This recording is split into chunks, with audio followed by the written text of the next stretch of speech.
ఇండివిజువల్గా పోటీ చేసినా కలిసి పోటీ చేసినా అధికారం తీసుకురావడానికే ఇటువంటి కార్యక్రమాలు ఈ దేశంలో రాష్ట్రంలో మనం చూసాం.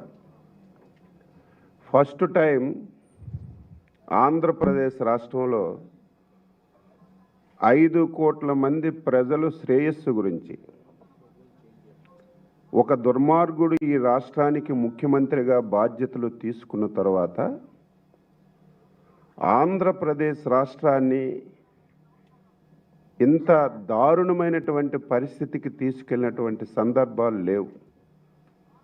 5 కోట్ల మంది ప్రజలు అన్ని వర్గాలు ఈ 5 సంవత్సరాల్లో ఎన్ని ఇబ్బందులు పడ్డారు. అందులో ఈ రాష్ట్రంలో ప్రధానమైనటువంటి వర్గాలు హరిజన, గిరిజన, బడుగు, బలహీన వర్గాలు.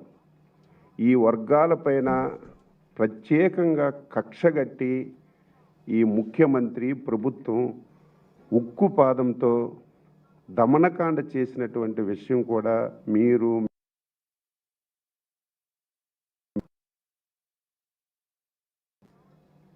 ఈ వైసీపీ బారి నుంచి ఈ రాష్ట్రాన్ని రక్షించాలి. ఈ రాష్ట్రంలో ప్రతి ఒక్కరూ బాధితులే. ఈ బాధితులకి అండగా ఉండాలి. రేపు భవిష్యత్తులో మళ్ళీ రాష్ట్రానికి ఒక భరోసా తీసుకొచ్చి ముందుకు తీసుకువెళ్ళాలనే ఉద్దేశంతోనే తెలుగుదేశం పార్టీ, జనసేన పొత్తు పెట్టుకున్న విషయాన్ని ఒక్కసారి రాష్ట్ర ప్రజానీకానికి తెలియచేస్తున్నాను.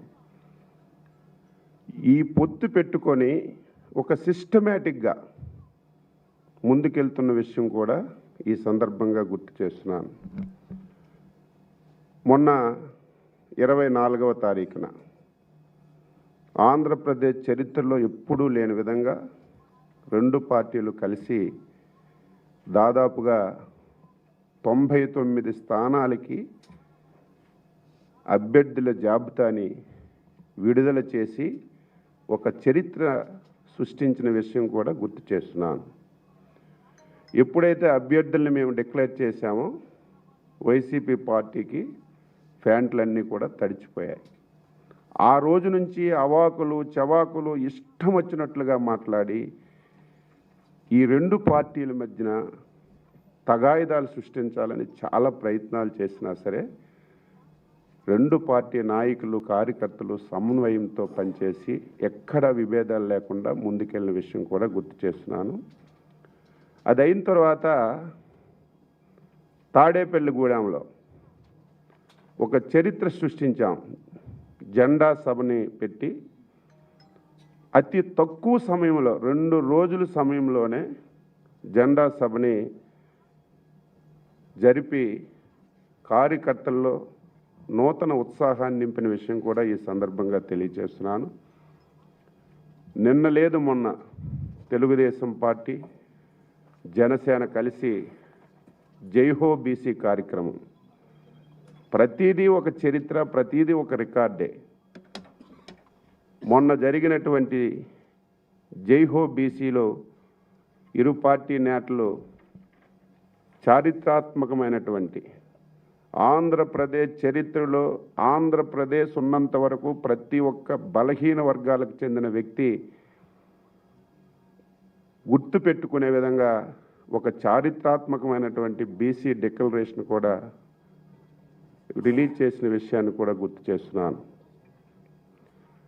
తరువాత 2 పార్టీ అధినేతలు నిన్న కూర్చొని 2 పార్టీలు కలిసి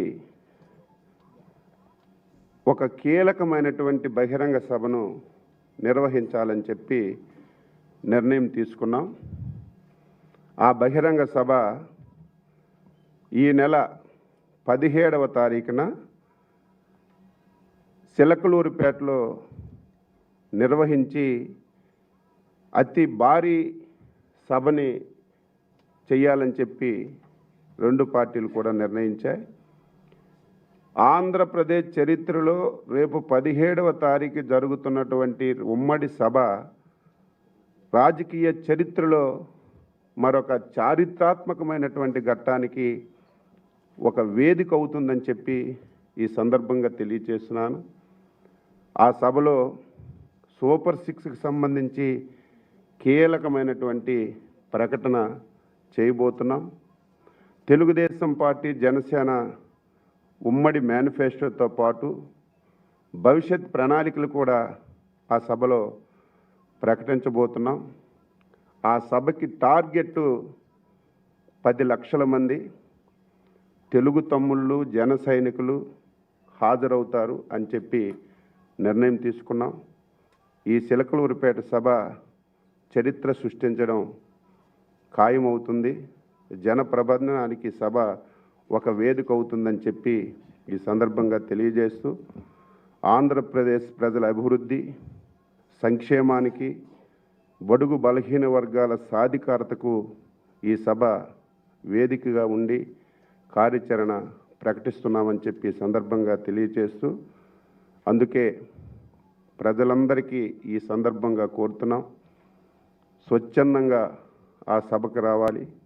తెలుగుదేశం పార్టీ, జనసేన శ్రేణులకి విజ్ఞప్తి చేస్తున్నాం, రండి, కదలి రండి, చిలకలూరిపేట జరుగుతున్నటువంటి చారిత్రాత్మకమైనటువంటి ఘట్టంలో భాగస్వామ్యం కావాలని ఈ సందర్భంగా తెలియచేస్తూ, తెలుగుదేశం పార్టీ, జనసేన ఏదైతే మొన్న బీసీ డిక్లరేషన్ ఇచ్చామో అది సుమారుగా 2000 గ్రామాల్లో ఒక నెల రోజుల్లోనే 2000 గ్రామాల్లో తెలుగుదేశం, జనసేన కలిసి ఆ డిక్లరేషన్ని తీసుకెళ్లాలని చెప్పి కూడా ఒక నిర్ణయం చేశామని చెప్పి ఈ సందర్భంగా తెలియచేస్తూ, ఆర్టీసీ ఎండీకి చిట్ట చివరిగా హెచ్చరిక చేస్తున్నాను. ఈరోజే లెటర్ పెడతాం 2 పార్టీలు. రేపు 17వ తారీఖు జరుగుతున్నటువంటి సభకి బస్సులు మీరు ఇవ్వాలి. ఇవ్వకపోతే మాత్రం ఈరోజు ఎవరైతే ఎండీగా ఉన్నారో, ఎవరైతే మీరు ఆఫీసర్స్గా ఉన్నారో, రేపు అధికారంలోకి వచ్చిన తర్వాత మీకు తగిన మూల్యం చెల్లించుకోవాల్సిన పరిస్థితి వస్తుంది. దారుణాతి దారుణం. ఆంధ్రప్రదేశ్ రాష్ట్రంలో చరిత్రలో ఎప్పుడు ఇటువంటి సంఘటనలు చూడలేదు. ఏ రాజకీయ పార్టీ అయినా సభ పెట్టుకుంటే మీ నిబంధనల ప్రకారం మేము డబ్బులు కడితే బస్సులు ఇచ్చారు, చాలామంది ఇచ్చారు.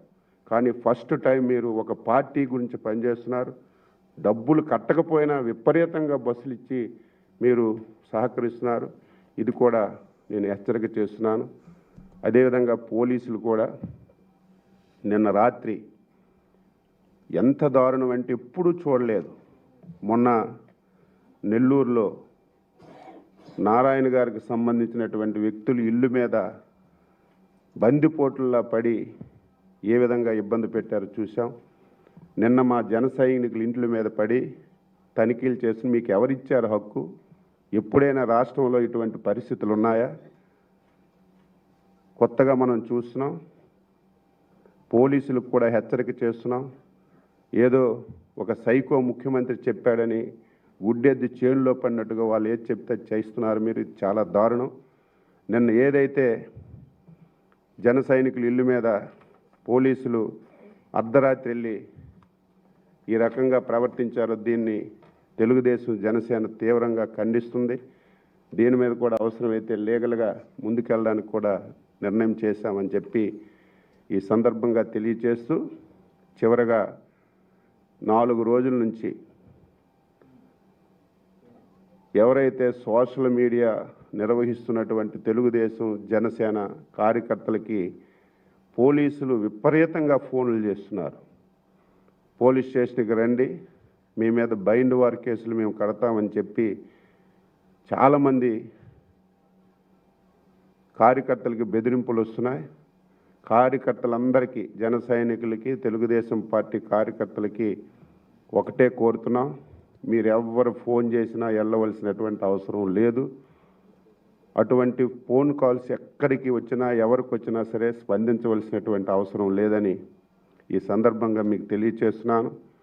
ఎవరికైనా సరే ఇంకా అటువంటి బెదిరింపు కాల్స్ వస్తే తెలుగుదేశం పార్టీ కార్యాలయంలో పూర్తి సమాచారం ఇవ్వడానికి ఒక కాల్ సెంటర్ కూడా ఏర్పాటు చేశాం.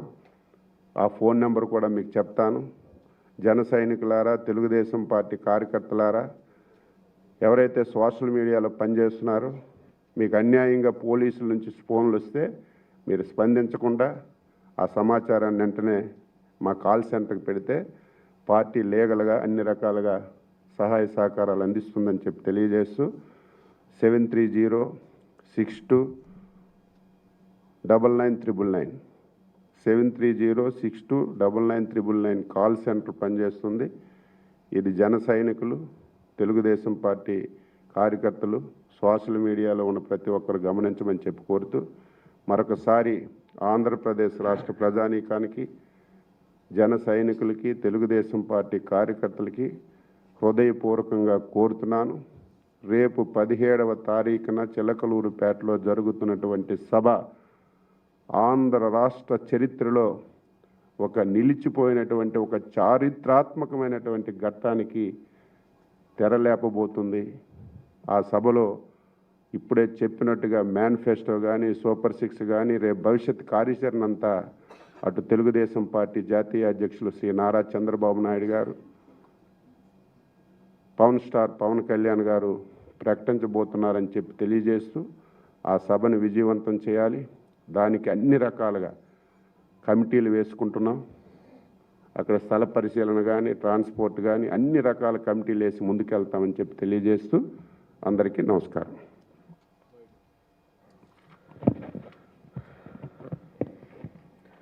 అందరికి నమస్కారం అండి.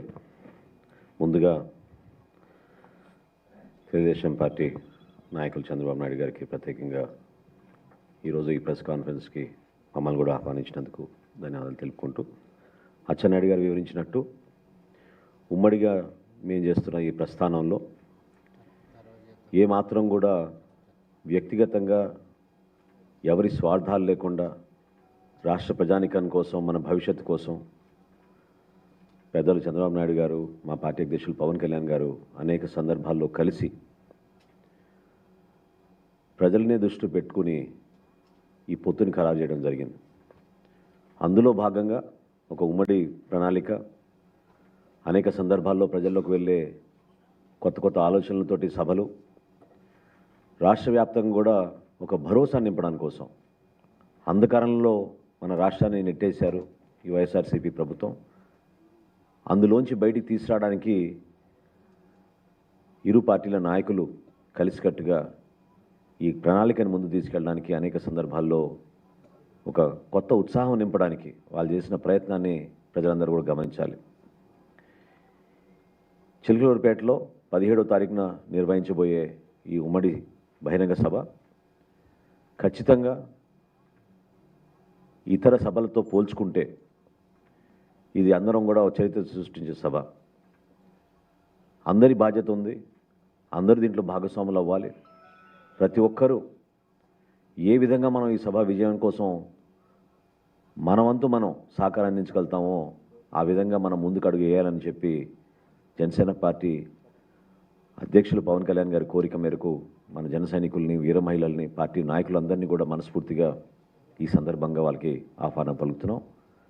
క్షేత్రస్థాయిలో అచ్చెన్నాయుడు గారు చెప్పినట్టు వివిధ కమిటీలు ఏర్పాటు చేసుకుని కలిసికట్టుగా ఈ సభ విజయవంతం చేకూర్చే విధంగా ప్రతి గ్రామం నుంచి ప్రజలు తరలి వచ్చే విధంగా ఏదైతే సూపర్ 6 అనే అంశం పైన గతంలో సంక్షేమం పైన ఫోకస్ చేసి మనం మేనిఫెస్టో రిలీజ్ చేశామో, ఈసారి అదే సూపర్ 6 అనే నినాదంతో కేవలం అభివృద్ధి పైన, అభివృద్ధి ఆలోచనలతోటి మనం ఎటువంటి కొత్త విధానాలు తీసుకురాబోతున్నాం.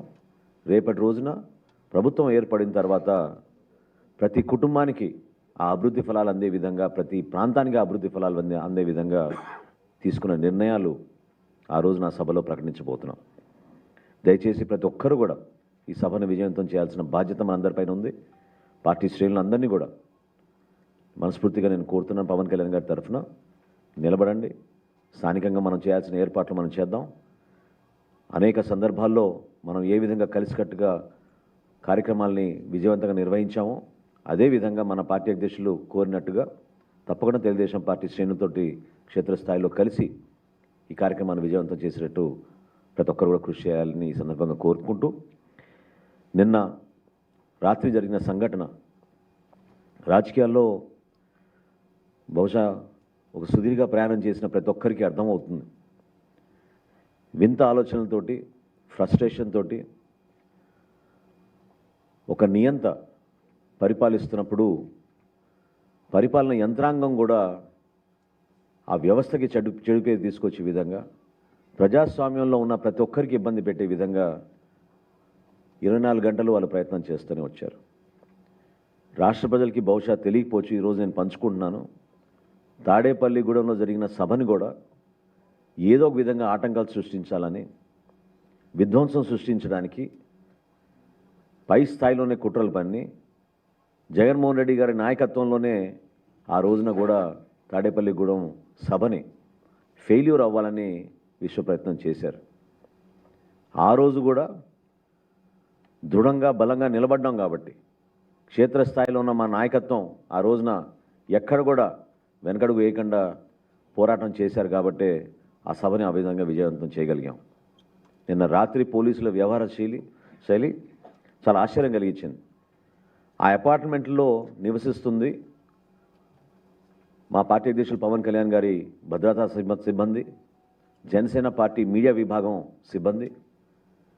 కేవలం కుట్రపూరితంగా, ప్రీ ప్లాన్డ్గా వీళ్ళని భయభ్రాంతులు చేయాలని, వీలైతే ఏదో ఒక వస్తువు ఒకటి పెట్టి వారిపైన కేసు పెట్టి తీసుకువెళ్ళి ఇబ్బంది పెట్టాలని ఆలోచనతోటి గోడలు దూకి మరీ పోలీసులు వాచ్మెన్ని వెపన్తో బెదిరించి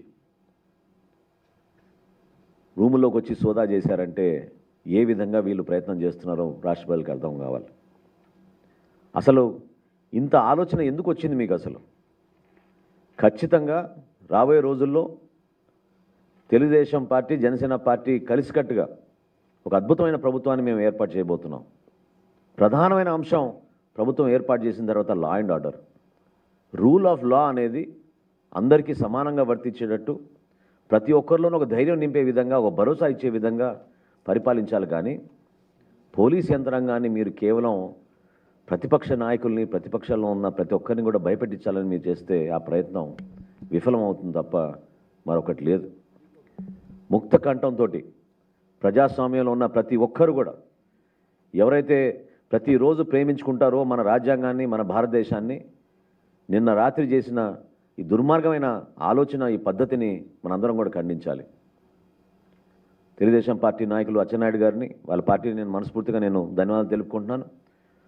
రాష్ట్ర వ్యాప్తంగా కూడా చాలామంది మా జనసేన పార్టీలో రాత్రి అంతా కూడా ఎంతో అలజడితోటి ఏమైపోయింది, ఈ కారణాలు ఏంటనేది ఎవరికి దగ్గర కూడా సమాధానం లేకపోక ఇబ్బందులు పడే పరిస్థితి తప్పకుండా నేను రాత్రి జరిగింది. అయినా కానీ ఏ ఒక్కరు కూడా, ఎందుకంటే జనసేన పార్టీ చాలా నిజాయితీగా నిలబడుతుంది కాబట్టి, వీళ్ళు చేసిన సోదాలు, భయపెట్టించడానికి చేసిన ప్రయత్నాలు, వీలైతే కేసులు పెట్టాలని బెదిరించడానికి వాళ్ళు చేసిన ప్రయత్నాన్ని మీరందరూ కూడా చూశారు. మీడియా మిత్రులందరూ వచ్చే లోపే పోలీసులు మళ్ళీ హడావుడిగా అక్కడి నుంచి పక్కకి వెళ్ళిపోయారు. కానీ దాదాపు 45 నిమిషాలు, గంట సేపు అక్కడున్న మా సిబ్బందిని అందరినీ కూడా బెదిరించి అవమానపరిచే విధంగా వాళ్ళు వ్యవహరించారు. దీని జనసేన పార్టీ నుంచి మేము అందరం కూడా ఖచ్చితంగా ఖండిస్తున్నాం. మా సిబ్బంది నివసిస్తున్న అపార్ట్మెంట్ కాంప్లెక్స్లోకి వెళ్ళి పోలీసులు ఈ విధంగా దౌర్జన్యంగా గోడలు దూకి మరి ఇబ్బంది పెట్టడానికి, బెదిరించడానికి చేసిన ప్రయత్నాన్ని ప్రజాస్వామ్యంలో ఉన్న ప్రతి ఒక్కరూ కూడా ఖండించాల్సి చెప్పి ఈ సందర్భంగా నేను కూడా కోరుకుంటూ, తప్పకుండా వీటిపైన మేము కూడా చర్యలు తీసుకుంటాం. ఎవరైతే అధికారులు రాజకీయ ఒత్తిళ్లకు గురై వాళ్ళు చేస్తున్న కార్యక్రమాన్ని బలపరుచుకుంటూ అధికార యంత్రాంగాన్ని మొత్తం కేవలం రాజకీయ లబ్ధి కోసం వాడుకుంటుంటే చూసుకుంటూ ఊరుకోం. తప్పకుండా మేము కూడా న్యాయ పోరాటం చేస్తాం. ఇటువంటి అధికారులపైన రాబోయే రోజుల్లో ఖచ్చితంగా మేము కూడా తీసుకోవాల్సిన చర్యలు తీసుకుంటామని చెప్పి ఈ సందర్భంగా తెలుపుకుంటూ, ఇక్కడికి విచ్చేసిన ప్రతి ఒక్కరికి, అదేవిధంగా మా పార్టీ నాయకులకి, శ్రేణులకి, అందరికీ కూడా మన పార్టీ అధ్యక్షులు పవన్ కళ్యాణ్ గారు నిన్న చంద్రబాబు నాయుడు గారితో సమావేశం అయినప్పుడు తీసుకున్న నిర్ణయం 17వ తారీఖున చిలకలూరుపేటలో ఒక అద్భుతమైన బహిరంగ సభ నిర్వహించాలని, అందులో ప్రతి ఒక్కరు కూడా భాగస్వాములు అవ్వాలని, మీ వంతు మీరు సహకారం అందించమని ఈ రోజున ఉమ్మడి పార్టీల కార్యక్రమంగా ప్రతి ఒక్కరు కూడా ఇందులో పాల్గొనాలని మనస్ఫూర్తిగా కోరుకుంటున్నాం. అందరికీ తెలుసు కదా. ఈరోజు వెళ్తున్నారు, ఇంతకు ముందు ఒకసారి కలిశారు, ఈరోజు వెళ్తున్నారు మళ్ళీ. నాకు తెలిసినంతవరకు చంద్రబాబు గారు వెళ్తున్నారు. ఇది ఈ రెండు పార్టీల సభ. ఇది ఈరోజు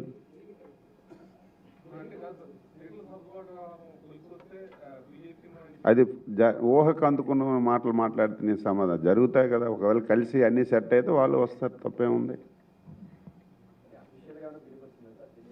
అఫీషియల్ పిలుపు లేకుండా రారు కదా. రావు, పిలిచారు, రమ్మన్నారు, అందుకే వెళ్తున్నారు. సాయంత్రం 4 గంటలకు వెళ్తున్నారు.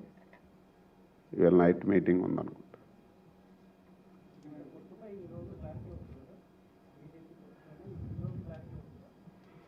పిలిచారు, వెళ్తున్నారు. మాట్లాడిన తర్వాత క్లారిటీ వచ్చిందో లేదో ఎక్స్ప్లెయిన్ చేస్తాం.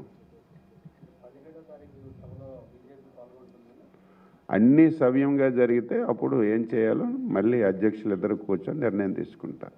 ఈరోజు మేము ప్రకటించింది ఏంటంటే 2 పార్టీలు కలిసి ఒక చారిత్రాత్మకమైనటువంటి ఘట్టానికి ఈ రాష్ట్ర చరిత్రలో నిలిచిపోయే విధంగా ఒక బ్రహ్మాండమైనటువంటి సభను పెట్టాలని నిర్ణయించాం. ఆ విషయం మీకు చెప్పాను.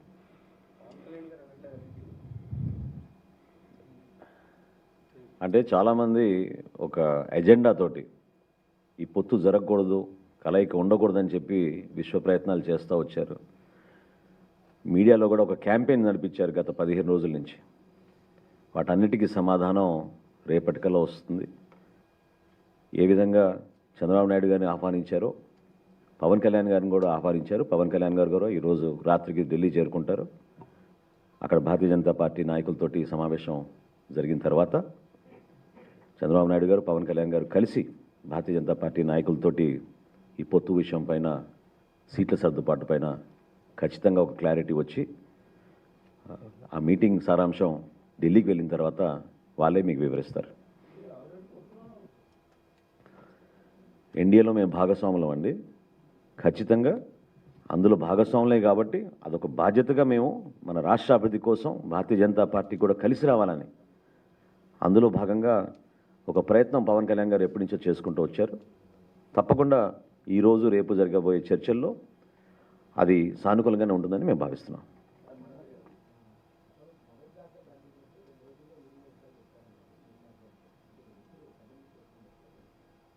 పర్టికులర్ డేట్ ఏమనుకోలేదండి, కానీ అచ్చెన్నాయుడు గారు చెప్పినట్టు ఒక కొలిక్కి వచ్చింది. ఇప్పుడు భారతీయ జనతా పార్టీ నాయకులతో కూడా సమావేశం అయిన తర్వాత తప్పకుండా అభ్యర్థులు ఎవరనేది ఖరారు చేసి అప్పుడు లిస్ట్ రిలీజ్ చేస్తారు.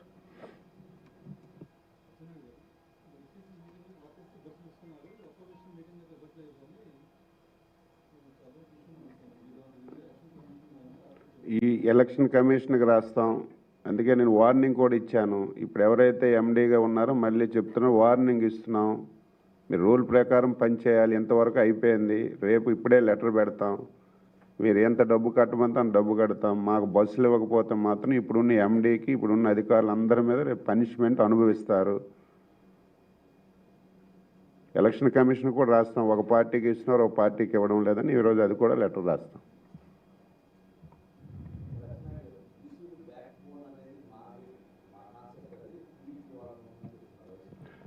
అసలు బీసీల గురించి మాట్లాడే నైతిక హక్కు జగన్మోహన్ రెడ్డికి, వైసీపీకి లేదు. నేను నిన్న సభలో కూడా చెప్పాను. పార్టీలతో సంబంధం లేకుండా వైఎస్ఆర్ ఫ్యామిలీకి బీసీల మీద విపరీతమైనటువంటి కోపము. బీసీలకు ఏం చేసినా వారు తెలుగుదేశం, జనసేనతో ఉంటారు అని చెప్పి మీరు ఒక్కసారి నేను కొన్ని 2-3 ప్రశ్నలు వేస్తున్నాను.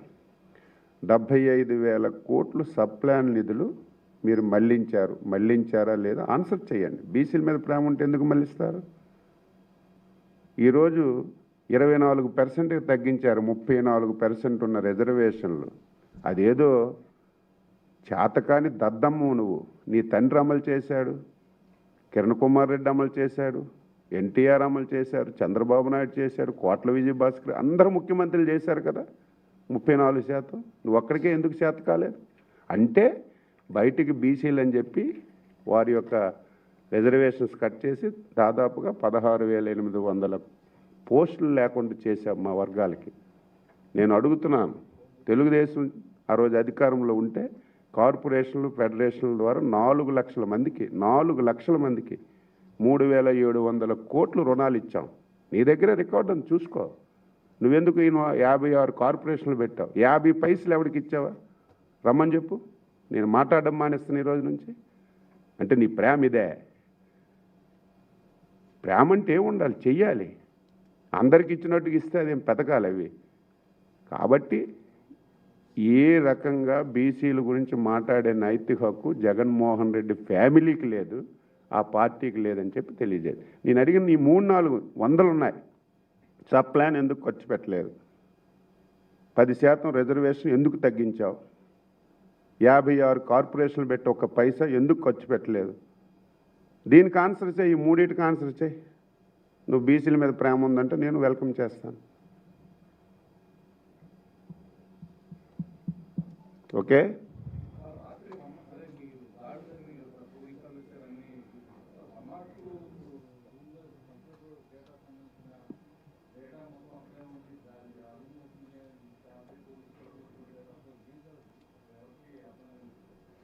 సార్ ఇనీషియల్గా ఏమో కంప్లైంట్ వచ్చింది, అందుకే వచ్చామన్నారు. ఎవరు కంప్లైంట్ చేశారు? On what basis? దానికి సమాధానం చెప్పాలి.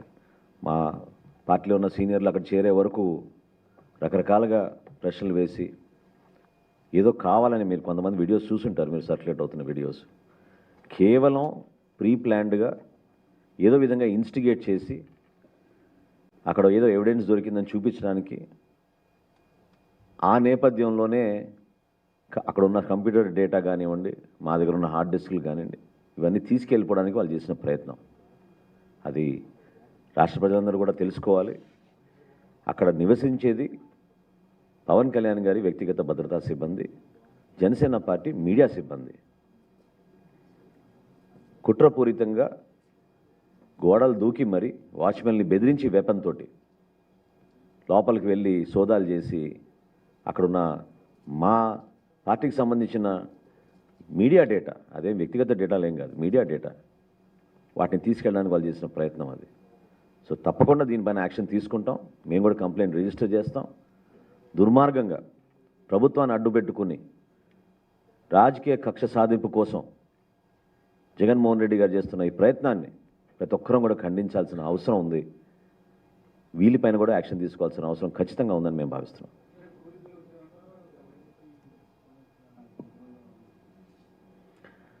తాడేపల్లిగూడెంలో మాత్రం వైసీపీకి సంబంధించిన వాళ్ళు చాలామంది వచ్చారు. నిన్న మాత్రం యూనిఫామ్లో పోలీసులు వచ్చారు.